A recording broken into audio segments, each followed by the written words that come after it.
I learned something that's completely altered the way I approach life. It's a simple concept, but so powerful that it can change your trajectory. And I need to pass it on to you. In this video, we'll be talking about reality, not the physical world that we live in, but what our minds make out of it. And while we talk about that, I'll also tell you about this incredible movie that has brought such a fundamental lesson to my life. A lesson that has had such an impact on me, I feel like I won't be letting it go for as long as I live. I am on a journey of self-improvement and self-rediscovery. I want to become financially and creatively free. If you're on that same journey, then stick around as I tell you this fundamental lesson. And if you stay to the end of the video, I'll leave you with a challenge that you won't want to miss out on. So let's talk about reality. Your reality is different from mine.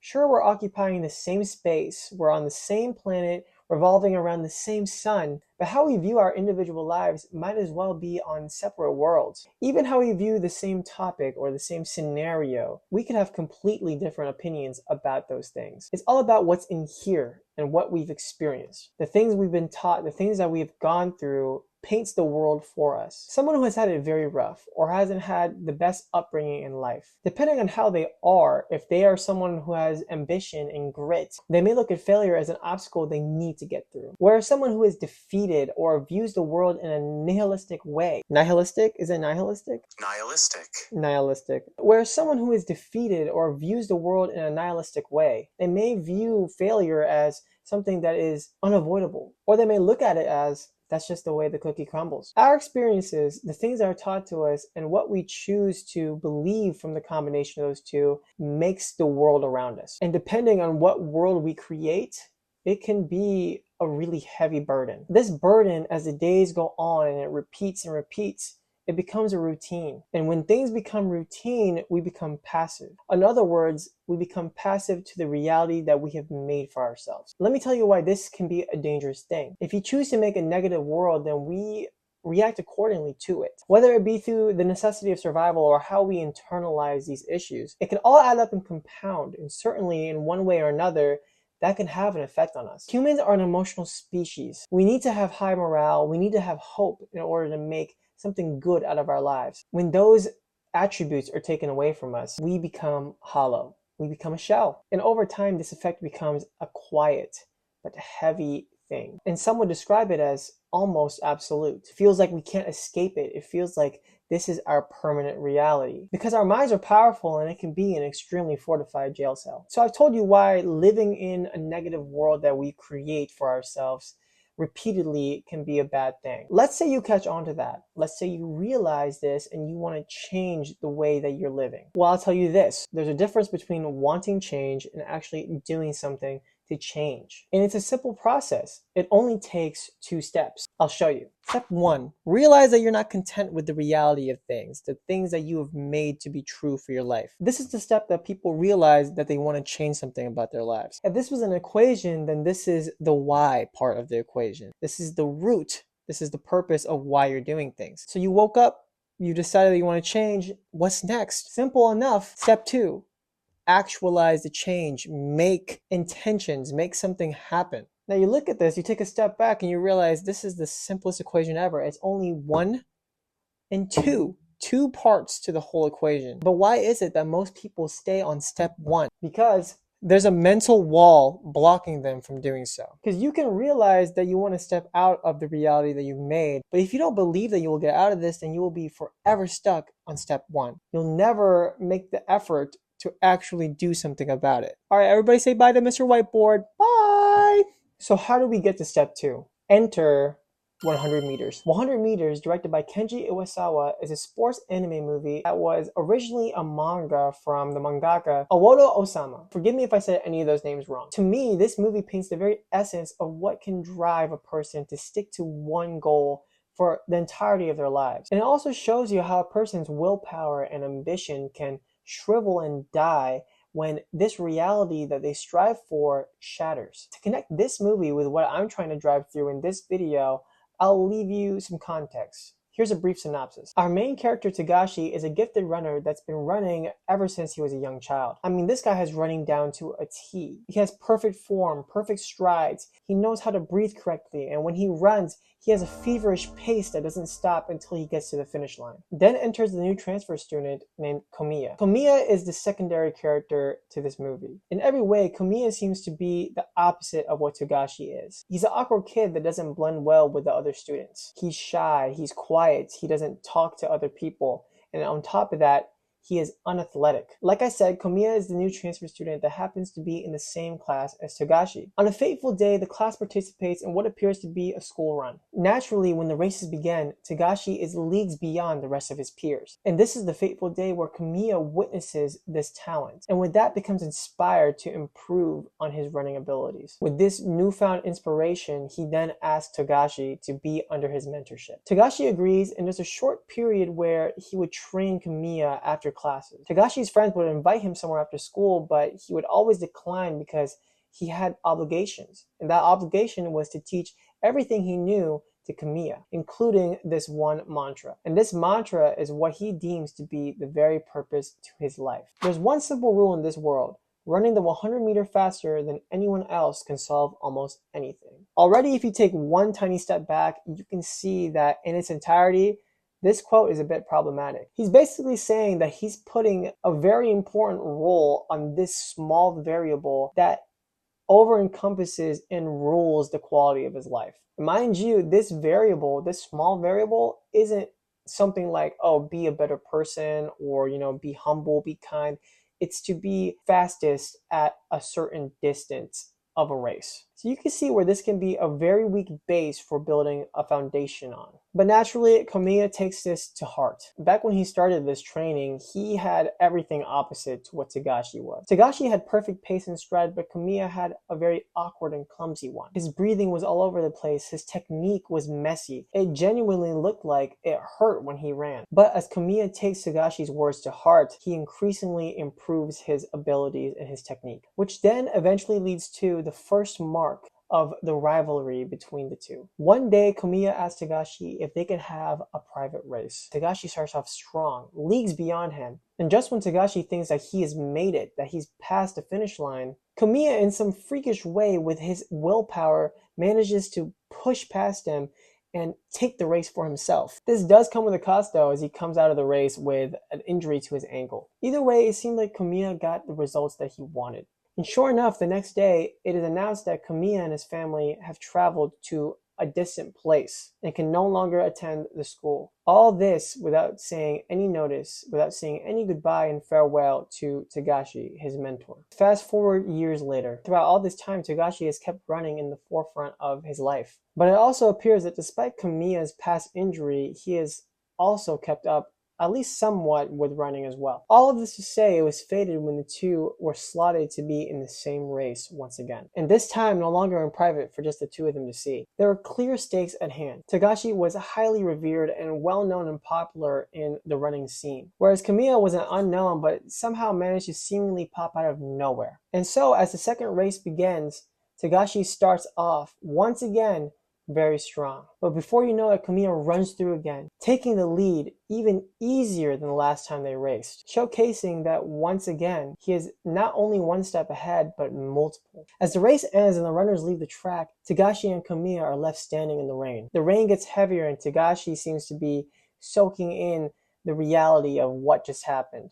He had lost again to the very person that he mentored, the very person that I believe he was still underestimating. Komiya then leaves saying a devastating line. Togashi, your running style has changed. And with that, this marks another significant point in the rivalry between the two of them. But then we fast forward again, this time by 10 whole years. Not gonna lie, when I saw this on the screen, I was like, what? But yes, 10 years later, and they're still running competitively. In fact, Komiya has made a huge name for himself. He is one of the two leading runners for the nation of Japan, whereas Togashi is a pale imitation of himself. In this present day, he's only remembered for what he was before. He doesn't have notoriety today. He doesn't have the same drive. He doesn't have the same hunger that he quoted so long ago. He's still an excellent runner, but he's passive. He has settled for his place. It seems like his loss from 10 years ago has left a resounding effect on him. In one scene, Togashi speaks with a fellow peer named Kabaki. In this scene, Togashi is expressing how relieved he is that he barely scraped by to qualify for a contract again. Kabaki, hearing all the excuses and all the fluff, remarks with, "You've changed. You're far from the Tagashi that I used to see when I was a kid." In which Tagashi sheepishly replies, "Well, we ought to face reality, don't we?" This is then followed up by the momentous meeting between Tagashi and another character, a runner that goes by the name Mr. Kaido. Mr. Kaido is a veteran national runner who's been running for 15 years. The two interact in a runner's meet formal event where Mr. Kaido was a special guest making a speech. In this speech, Mr. Kaido talks about reality and how to face it. After the speech, Tagashi goes up to him, clearly troubled and having something occupying his thoughts. He asks Mr. Kaido, "How is it that you do deal with said reality?" He says to simply rise above it by breaking records. And Tagashi replies sheepishly, "Well, you have to understand, that's awfully hard." Kaido asks, "Tagashi, when did you become such a wimp?" Tagashi regretfully responds, "Well, my value is steadily diminishing these days." What Mr. Kaido says to Tagashi next, this is the meat of the video. This is the resounding and impactful message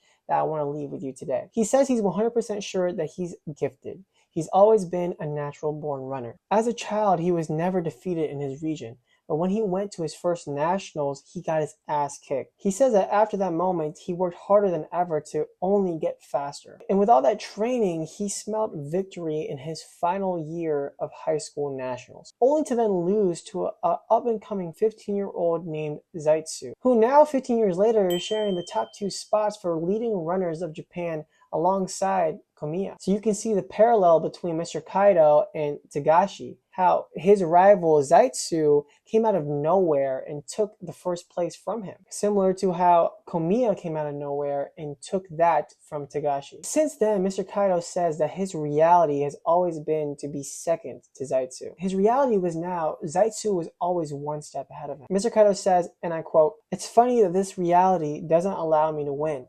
But also, it's funny that I'm 100% sure I'll taste victory next time." He asks Tagashi how he knows that, in which he says, "Because you can escape reality. If my victory is unrealistic, I must escape from reality. Escaping means I have hopes for myself. It shows I haven't given up on me. No matter what outside variables are thrown at me, I value myself. That's my mission, my work, my reason to live, and why I run." He then closes by saying to Tagashi, "You can escape reality so long as you grasp why you run." And this is where I leave the rest of 100 meters to you. I highly recommend you watch this movie. It's incredible. Not only is the art style amazing, like they actually use what I believe to be rotoscope for the majority of this movie. I can't imagine how long that took. It was an incredible watch and left such a deep feeling within me. I don't know how else to explain it, other than that, it's a really good depiction of carrying such a huge expectation on yourself and having that taken away from you and just feeling empty, not knowing what your purpose is, if what you're pursuing is really meant for you. I don't know. It was very inspirational to me and left me feeling all sorts of things. So please watch it. It's on Netflix. I'm sure you can watch it in other streaming platforms as well. But yeah, go check it out. It's a really good watch. But now that I gave you the synopsis and the context to why I made this video, let me give you the lesson now. We talked about how our experiences and what we were taught forms what we believe, and how what we believe creates our world. We also talked about how dangerous it can be to form a negative world and to stay within that. It can be hard to break out of a reality that feels so absolute. Why I bring up the context that leads up specifically to that scene of Mr. Kaido and Tagashi is because their conversation explains everything that I have to say. I told you there's 2 steps, but what gets in the way? Our own mental. Our beliefs become so strong that we're either consumed by fear, by doubts, or just everything in between. Mr. Kaido had to face a reality that he couldn't take first place so easily anymore, at least temporarily, because maybe he went through his lowest of the lows, but he never really settled for that being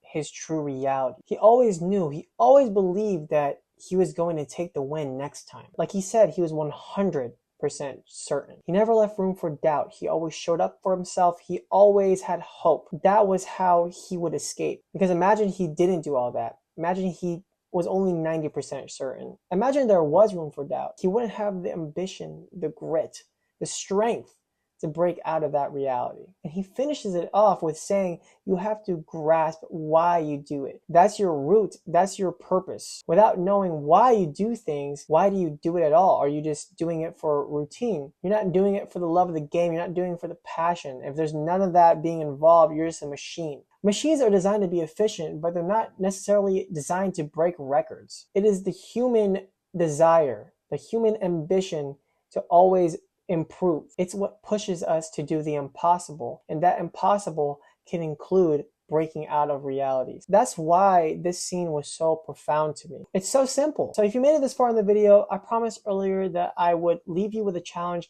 that you wouldn't want to miss out on. And I challenge you with this.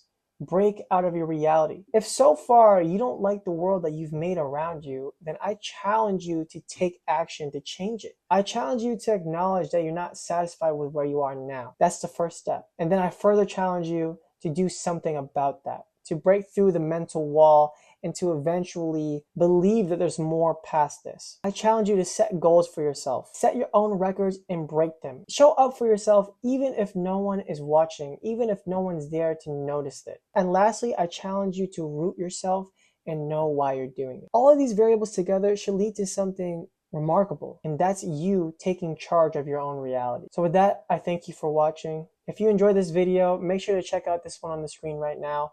I have plenty more talking about self-improvement and self-rediscovery. So yeah, make sure when you're making this new reality that you aim for the stars. Peace.